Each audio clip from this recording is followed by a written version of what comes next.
Amigos colorados, amanhã tem Grenal. E Lucas Colar detalhou se o nosso camisa 10 estará ou não em campo. Vamos acompanhar.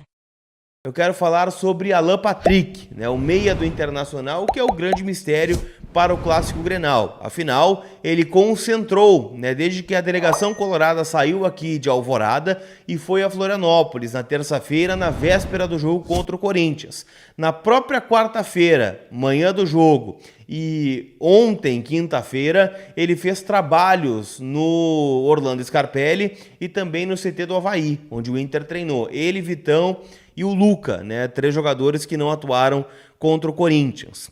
O Inter tem uma expectativa de que ele possa jogar, não sei se começando o jogo, mas talvez alguns minutos no segundo tempo, para que ele seja uma novidade nesse time colorado, até porque as opções ofensivas do Kudê contra o Corinthians foram o Luca Drummond, atacante das categorias de base, e o Hugo Malho, para adiantar o Bustos numa segunda linha. Então, são poucas as alternativas que ele tem no banco, e o Alan Patrick, além de tudo, é o capitão do time, é um cara com uma vasta experiência em Grenal, tem 4 gols já no Clássico, nos últimos 2 Grenais fez os gols da vitória do Inter, o terceiro gol, então é um cara que também seria importante animicamente para o time jogar um clássico tão importante como é este, entre Grêmio e Inter, jogo sábado lá no Couto Pereira, o Grêmio atualmente na vice-lanterna do Campeonato Brasileiro, então chega pressionado para esse Grenal e o Alan Patrick certamente pode ser um diferencial para o nosso lado. Carlos Salcedo é um zagueiro que até esfriou um pouco no noticiário ao longo dos últimos dias,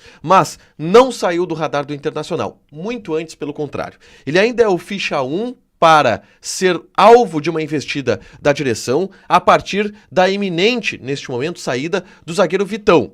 Caso avance a venda de Vitão para o mercado europeu, Carlos Salcedo é o ficha 1. O Vitão é pretendido por alguns clubes da Europa. O West Ham da Inglaterra, o Nottingham Forest da Inglaterra, o próprio Real Betis da Espanha demonstraram interesse pelo jogador e muitos desses clubes já apresentaram propostas oficiais ao Internacional, que ainda não avança na pauta porque aguarda a virada do mês de junho para julho, quando vai ter o jogador em definitivo, a partir da assinatura de um pré-contrato que já aconteceu e que a partir da virada do mês ele vira definitivamente jogador do Internacional.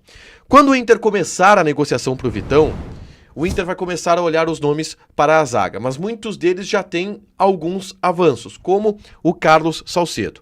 Avançando a situação do Vitão, o que no bastidor é tratado como uma tendência, tá? O Vitão deve ser vendido na metade da temporada. O nome da vez é o Carlos Salcedo. E aqui eu quero relatar exatamente o que eu ouvi no bastidor do Internacional sobre o Salcedo. Por que este zagueiro encanta tanto a direção do Internacional? O que se vê no Salcedo para que ele seja um substituto ideal do Vitão?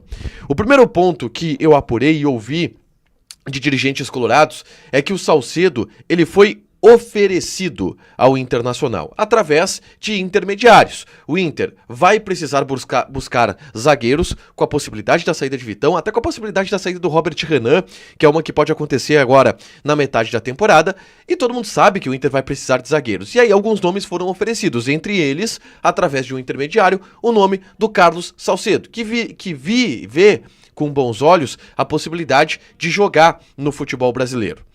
Como o Salcedo está sendo oferecido ao Internacional, o valor ele acaba sendo um pouco mais baixo do que aquele em relação ao mercado. Se fala em 2,5 milhões de euros para o Cruz Azul do México, que é o clube atual do jogador. Mas o grande problema é o salário do Salcedo, tá? O salário do Salcedo seria algo acima, o que está sendo pedido inicialmente, de 1.200.000 reais, o que é muito alto, tá? Porque o que ele ganha no México é muito alto também. E este é o principal entrave para a negociação desse jogador. Mas é algo que pode ser composto. O Inter pode, através de um pagamento de luvas, se diminuir o valor a ser pago ao Cruz Azul do México, conseguir estabelecer um salário maior para o jogador, é uma das possibilidades. Vamos aguardar o desfecho dessa história. E se você chegou até aqui, não se esqueça de deixar o like e se inscrever aqui no canal oficial da torcida do Inter.